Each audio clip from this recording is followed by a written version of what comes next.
Well, that chirpy music tells you it's time for the nation's favourite radio feature. It's a constituency knockout. Two MPs going head-to-head to find out who represents the crown jewel of constituencies and who is from a rotten borough. Contestant number one, what's your name and where'd you come from? Good morning, it's John Whittingdale. I'm the Member of Parliament for Maldon. Welcome to the show. Contestant number two, what's your name and where'd you come from? Good morning, I'm Lindsay Farnsworth. I'm the Member of Parliament for Amber Valley. Welcome to you both. Now, as you know, we use this feature to promote the work of hard-working backbench MPs, but John Whittingdale, my former boss, the man for whom I used to make tea, my only contribution as a junior minister was to say one lump or two. Lindsay Farnsworth, let's turn to you. You're a new MP. How are you finding the job? Oh, I'm absolutely loving the job. I'm loving representing the people of Amber Valley and getting stuck in on lots of campaigns in my constituency. So, yes, loving every minute of it. Excellent. And what campaigns are you getting stuck in on?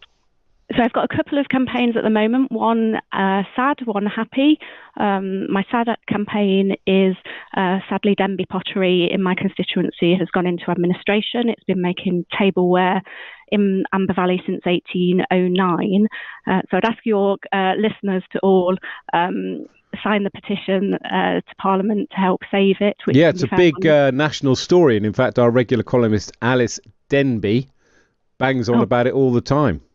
And rightly so. It's a hugely important company for our heritage, also jobs and visitors into Amber Valley. So I'm keen to make sure that it doesn't go by the wayside. So if they can sign the petition on Denby Pottery's website, that would be really useful.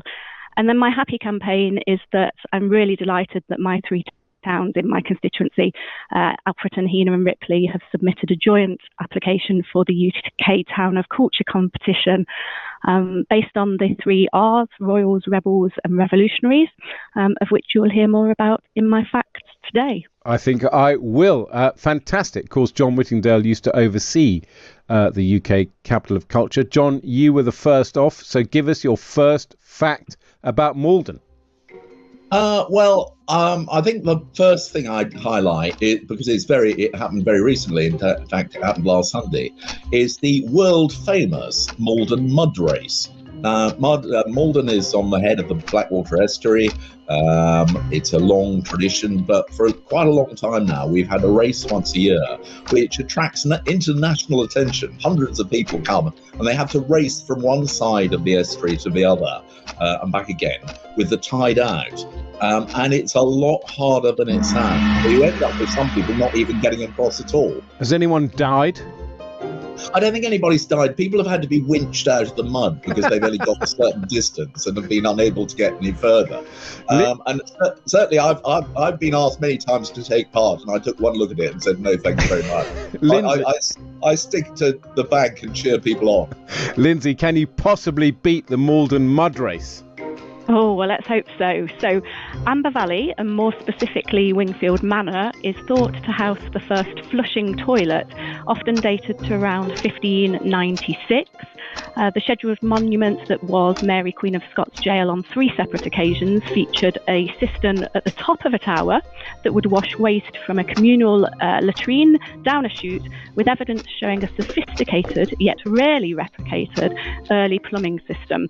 And I'm campaigning to save save Wingfield Manor, where the tower for the toilet system still stands to this day, and I'm hoping visitors can come and see it. A race through sticky brown stuff? Or something that flushes sticky brown stuff.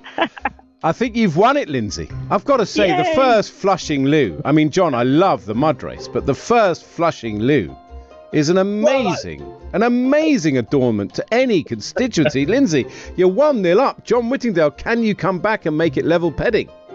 All right, well, let me try. So Maldon was the scene of the first recorded battle in English history.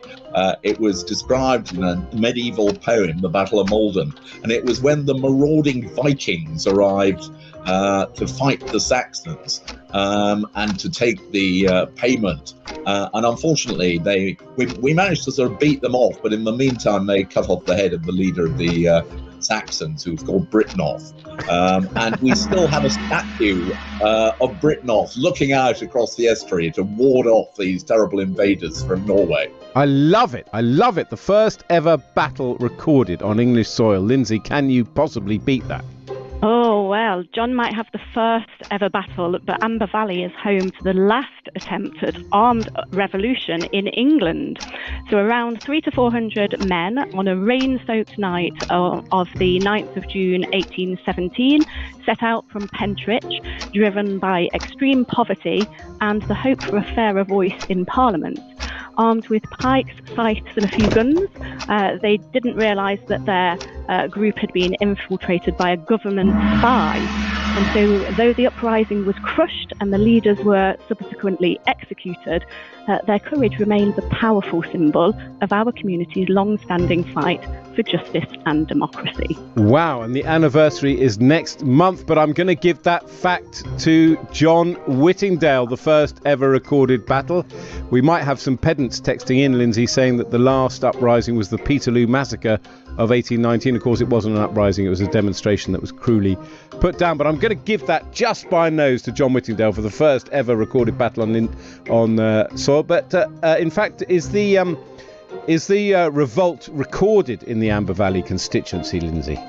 Yes, there are Pentridge Revolution walks, there are blue plaques around the place, and our local fish and chip shop, Ripley's in Ripley Town Centre, has all the details along their wall on a rather nice piece of art. So if anybody wants to come and visit and learn more, they can have fish and chips at the same time. It's going down to the wire. It's 1-1. John Whittingdale, what is your final fact? My final fact is that within the Malden district there is a small village called Stoke-Maries, and just outside it is the only remaining First World War aerodrome, the Great War Aerodrome. And there are 23 buildings still standing, and it was from there that a handful of very brave young men took into the sky in biplanes to try and shoot down the incoming Zeppelins that were coming to bomb London. Unfortunately, it was very early days of aeronautics, and sadly a lot of them died, but it was more due to accidents than anything else. But we still commemorate their courage. Is it a tourist site? Is it listed? Absolutely, it is listed. It is a tourist site. I'm a patron. We're very keen to attract as many people, visitors as possible, and it's the only one of its kind in the country. Lindsay, I don't know how you're going to beat the last remaining World War I airfield. Oh, I've got a good one, I think, Ed. Did you know, Ed, that the planet Uranus was spotted by a man from Amber Valley nearly a century before its official discovery? That man was John Flamsteed, Britain's very first astronomer royal. He was appointed by King Charles II in 1675, and Flamsteed spent over 40 years meticulously mapping 3,000 stars to help sailors find their way at sea, even though Amber Valley is in landlocked Derbyshire. He was so ahead of his time that he catalogued Uranus as a star decades before the rest of the world realised it was a planet. That's a brilliant fact. Uranus was first spotted from Amber Valley. That's incredible. But I'm going to give it to John Whittingdale, I'm afraid. He wins because to have the last surviving World War I airfield is one thing. To be my former boss is another. And I'm more like I feel hurt. It's Ed, a stitch up. Hurt. I'm more likely to bump into John Whittingdale than I am to Lindsay Farnsworth, and I can't put up with John moaning if he lost. So John is today's winner. It's completely rigged. Lindsay, your facts were absolutely fantastic. And thank you for coming on the show and telling us all about what you're working on in Amber Valley and some fantastic facts about your constituency.